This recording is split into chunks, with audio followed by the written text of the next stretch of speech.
This psalm, just like in the previous psalm where we explained that David, even though he was in a situation where physically it was very difficult, his whole desire was just to be close to God.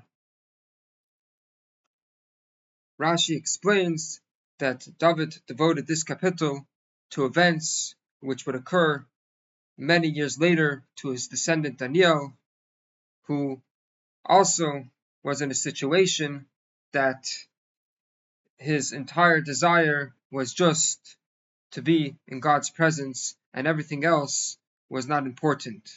The story goes, as it's brought down in the book of Daniel, that the king Darius the Mede had appointed him and 3 other ministers to govern the entire land, and under them there were 120 satraps, as they were called, and they governed the entire empire. And being that the satraps were jealous of Daniel, they devised a plan that they would make a law that the first 30 days of the new king, they would forbid anyone from praying.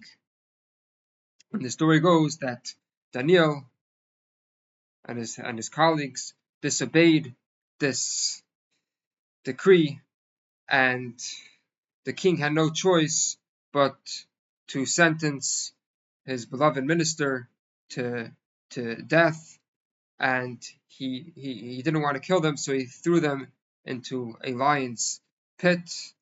And the next day they went down to the pit and they saw that they were alive, and they took them out.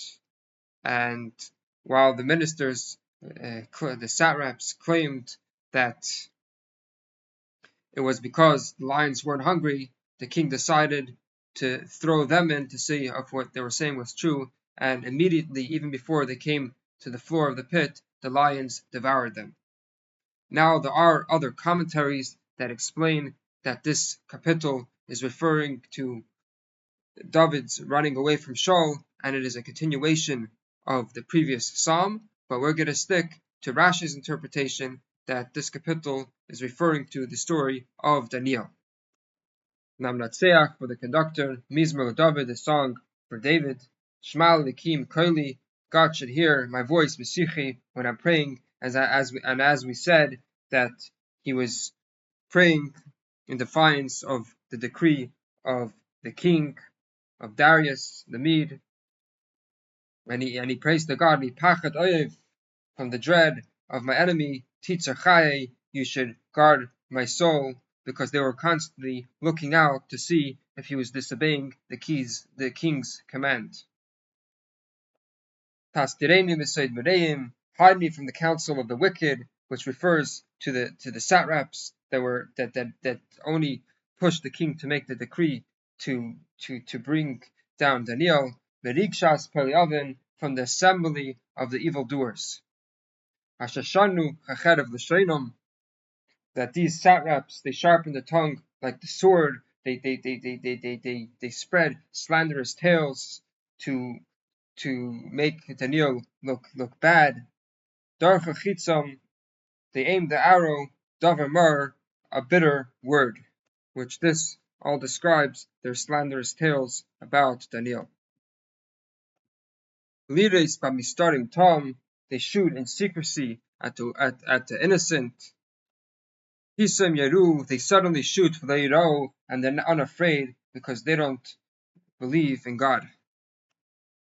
Yechas Kulamei Davara, they urge an evil thing upon Daniel, which means that they convinced Darius to make this evil decree.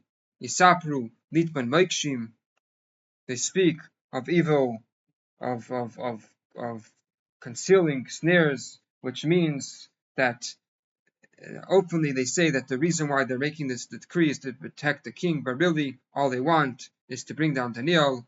Amru Meyira Lame, they say, who will see them? Who would see their intention? Because they deny God's supervision.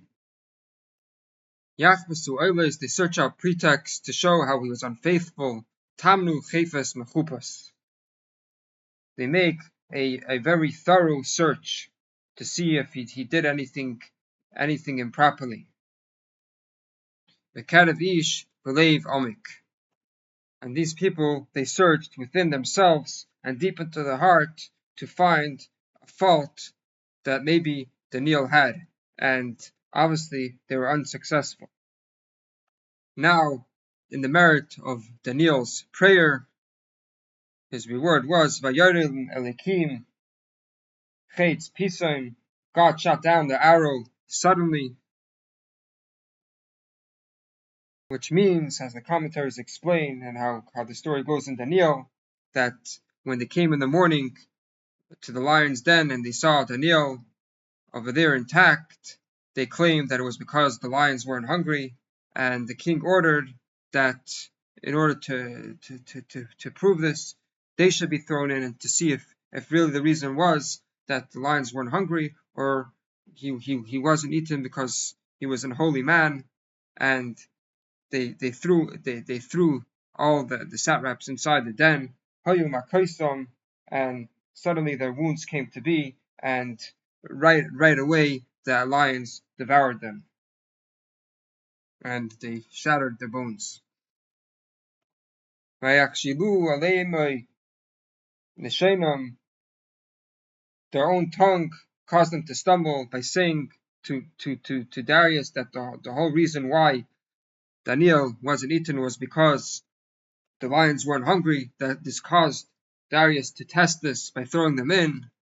Yisnaidu Koreyabam, all the people who see them would shake their head to see and how and what happened to them. And as a result of this story, Vayiru Kol Adam, all the people came to fear God, as Darius issued a decree that after the story, everyone can pray to God. And they declared the work of God, because clearly everyone saw that this whole story was clearly a work of God.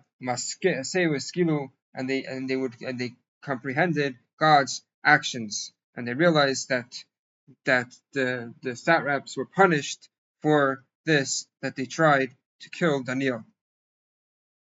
Now, after Daniel was saved, Yismach Tzadik B'Hashem, let the righteous one be glad in Hashem, which refers to this, that Daniel continued having more miracles or reasons to rejoice, that Darius made Daniel be very successful in his position, and let them take refuge in God, and all the people that are upright in their heart should find